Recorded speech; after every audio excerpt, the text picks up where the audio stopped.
Welcome to our YouTube video on brittleness. I'm your assistant, here to provide a clear and concise explanation of what brittleness is in engineering. Shortly, what is the definition? Brittleness is the property of a material that causes it to break or fracture easily when subjected to stress, without significant deformation. Glass and ceramics are common brittle materials. Think of brittleness like a dry cookie. Apply force, and it snaps immediately without bending or stretching. So, why is it so important to understand what brittleness is?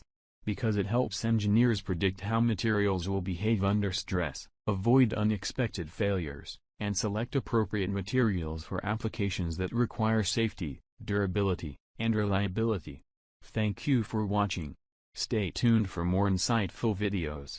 Get more at www.suppliersplatform.com.